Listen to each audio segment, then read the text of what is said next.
ওয়া আনদিরিন নাস ইয়াউমা ইয়াতিহিমুল আযাবু ইয়াউমাল কিয়ামাহ। কোরআনুল কারীমে আছে, আল্লাহ বলেন, বন্ধু কিয়ামতের দিনের আযাবের ভয় আপনি আমার বান্দাদেরকে বলেন। প্রত্যেকটা বান্দাকে হাসরের মাঠের আযাবের কথা বলেন। কোরআনুল কারীমে আছে, আল্লাহ বলেন, ওয়াজিআ ইয়াউমা ইদিম বিজাহান্নাম। আল্লাহ বলেন, হাসরের ময়দানে সমস্ত কোটি কোটি বান্দা যখন দাঁড়াবে, ফেরেশতারা তখন জাহান্নামটাকে টেনে হাসরের ময়দানে সমস্ত মানুষের সামনে এনে দাঁড় করাবে।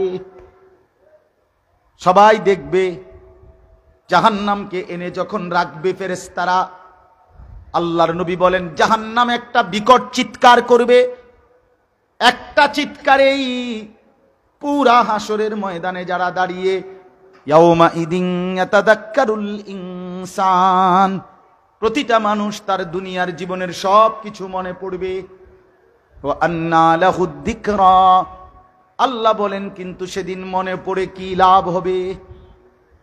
এজন্য বন্ধু আমার, ফি ইয়াউমিন কানা মিকদারুহু 50,000 সানা, 50,000 বছরের দৈর্ঘ্য লম্বা সেই দিনের আযাবের কথা বলেন।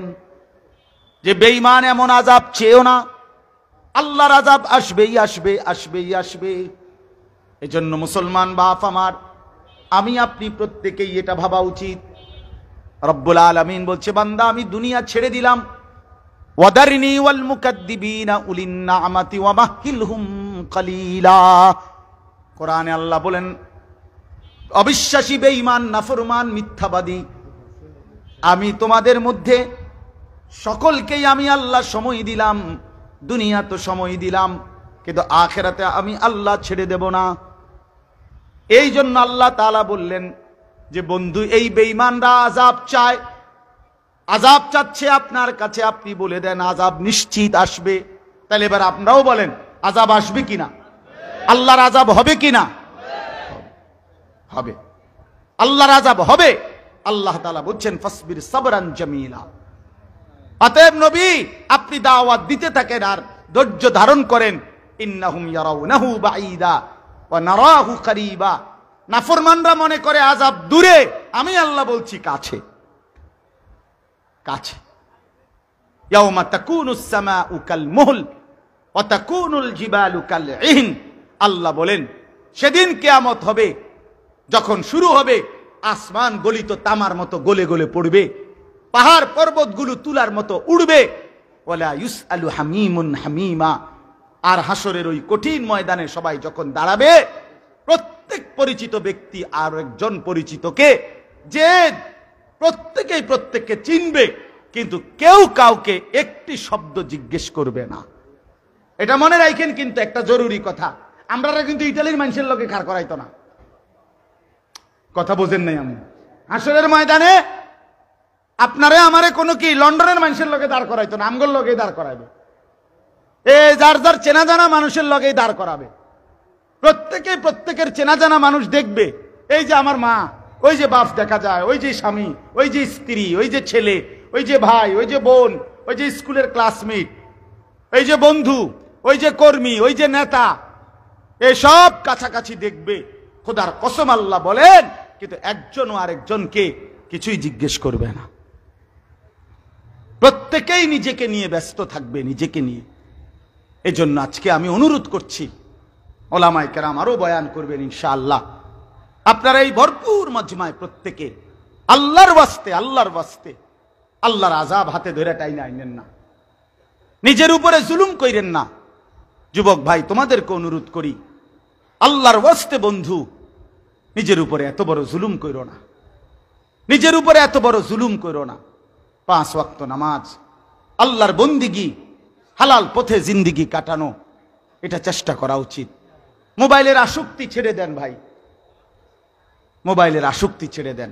প্রয়োজনকে প্রয়োজনের মধ্যেই রাখেন, যেদূর দরকার এদূরই ব্যবহার করেন, যেটুকু হালাল প্রয়োজন এটুকুই ব্যবহার করেন। সারা দিন রাত মোবাইলের এই আসক্তি বন্ধু আমার শেষ পর্যন্ত জাহান্নামে ফেলে, আগুনের মধ্যে ফেলে তোমারে থামবে। এই অব্যাহত নারী, জিনা, ব্যভিচারের দৃশ্য দিন রাত মোবাইলের এই অশ্লীল ছবি, খোদার কসম, এই ঠেলতে ঠেলতে তোমার একদিন জাহান্নামে ফেলবে, জাহান্নামে ফেলবে। আল্লাহ বলছে আমার অবাধ্যতার পথে চললে আমি তাকে উল্টা পথেই চালাই, ও নুসলিহি জাহান্নাম, একদিন জাহান্নামে ফেলে দেই। এই জন্য দয়া করে আমরা প্রত্যেকেই এখানে এই বেঈমান, এই কাফের আল্লাহর কাছে আযাব চাচ্ছে, তা আমরা যেন এমন না হই প্রতিনিয়ত নামাজ, রোজা, বন্দিগি, হালাল হারাম ছেড়ে দিয়ে আমরা যদি এমন মনে হয় যে কিছুই মনে করলাম না আল্লাহকে, ওফো, এই কেমন কথা। আমার ভাই, কার নামাজ ছেড়ে দিলেন, কার ইবাদত ছেড়ে দিলেন? এত বড় মহান আল্লাহকে প্রত্যাখ্যান করা এত বড় কলজা হইল কেমনে? ওমা কাদারুল্লাহ হাক্কা কাদরি। আল্লাহ বলে, বান্দা তোমরা তো আমার ক্ষমতা আন্দাজই করতে পারো নাই। আল্লাহ বলছে ফাবি আইয়ি হাদিসিম বাদাহু ইউমিনুন। বান্দা, আমার কোরআন, আমার রাসূলের সুন্নাহ, আমার কথাগুলো আমি বললাম, এর পরে আর কি বললে বিশ্বাস করতাম?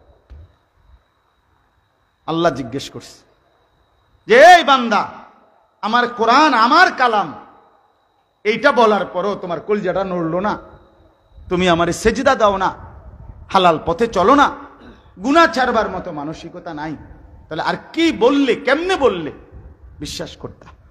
বলেন ভাই, ছেলেরা বলো ভাই, দয়া করে। এই জন্য আজকে এটাই অনুরোধ করছি, আমরা সবাই মিলে নামাজ পড়ব, সবাই মিলে আল্লাহর হুকুম মানে। দেখেন, অহংকার করে কোনো লাভ নাই।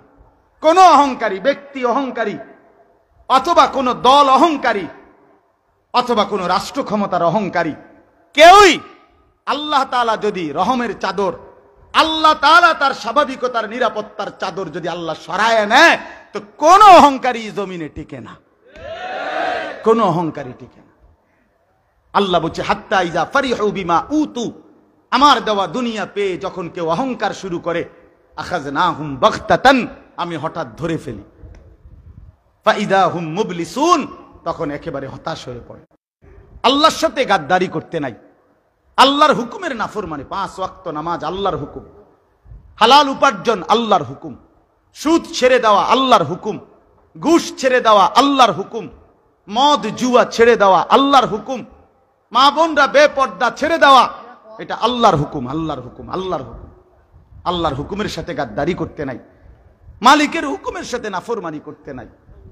আল্লাহ তাআলা বলেন, এইখানে আছে ইয়াবদ্দুল মুজরিমু, হাসরের ময়দানে প্রত্যেক পাপী নাফরমান বলবে, আল্লাহ আপনি আমার স্ত্রী, আমার ছেলে মেয়েদেরকে, আমার মা বাপকে, আমার পাড়া পড়শিকে, গোটা পৃথিবীবাসীকে প্রয়োজনে জাহান্নামে দিয়ে দেন, সুম্মা ইউনজি, তবু আমারে বাঁচায় দেন। আল্লাহ বলবেন কাল্লা, না, কখনোই না, কখনোই না, কখনোই না। বান্দা, তোমার কারণে কাউকে শাস্তি দেওয়া হবে না, তোমার শাস্তি তোমাকেই ভোগ করতে হবে, তোমার পাপের শাস্তি তোমাকেই ভোগ করতে হবে। এই জন্য আমরা যদি দয়া করে ফিকির করি, সম্ভব কারোর উপরে আল্লাহ তাআলা, কোরআনে আছে, আল্লাহ বলেন আমি আমার একটা বান্দাকেও তার সাধ্যের অতিরিক্ত কোন ইবাদত, আমল, বন্দিগি, হুকুম চাপাই দেয়নি। মানুষ পারবে না, মানুষের শরীরে সক্ষমতা নাই, যোগ্যতা নাই, এমন কোন বিধান খোদার কসম ইসলামের মধ্যে নাই। কথা বোঝেন নাই? এমন কোন হুকুম নাই, এটা হতেই পারে না। আল্লাহ কোরআনে ওয়াদা করছেন, আমি মানুষকে আমাকে মানার যোগ্যতা দিয়ে সৃষ্টি করছি। কথা বুঝছেন না? এটা আল্লাহর হুকুম। এই জন্য বিশেষ করে আজকে অনুরোধ করি, অনেক যুবক ভাই 5 ওয়াক্ত নামাজ নিজের জীবনের উপরে লাজেম করেন, ফজরের নামাজ পড়েন, ফজরের নামাজ সহ 5 ওয়াক্ত নামাজ পড়লে জিন্দেগির একটা ধারাবাহিকতা হয়। প্রত্যেক মানুষ, প্রতিটা নামাজি ব্যক্তি তার জীবনের একটা সৌন্দর্য হয়, সময়ের একটা ধারাবাহিকতা হয়। সে জানে 5:15 ফজরের জামাত, কাজে আমি 5:30 উঠলে হইতো না। সে জানে 1:30 জোহরের জামাত, কাজে আমি আমার কাজ এইভাবেই শেষ করতে হবে। সে জানে 4:30 আসরের জামাত, তাহলে আমি খাবার বিশ্রাম এর মধ্যেই সারতে হবে। সে জানে মাগরিব এতটা, এশার নামাজ এতটা, তার মানে এই সময়ের সাথে মিলাইয়া আল্লাহ তাআলা নামাজকে নির্ধারণ করে আমাকে বুঝাইছেন, বান্দা এই হিসাব করে করে তুমি যদি তোমার সময়টাকে সুন্দর করে সাজাও, নামাজের আলোকে পুরা জিন্দেগির মধ্যে শৃঙ্খলা আসবে, তোমার আখিরাতটাও সুন্দর হবে। ইমাম শাফি রাহমাতুল্লাহ আলাইহি বলছেন, আল ওয়াক্তু সাইফুন ইন লাম তাকতাহু কাতাআকা। ইমাম শাফি বলতেন যে হে দুনিয়াবাসী শুনো, সময় হলো তরবারির মতো, তুমি যদি সময়কে না কাটো সে তোমাকে কাইটা ফেলবে।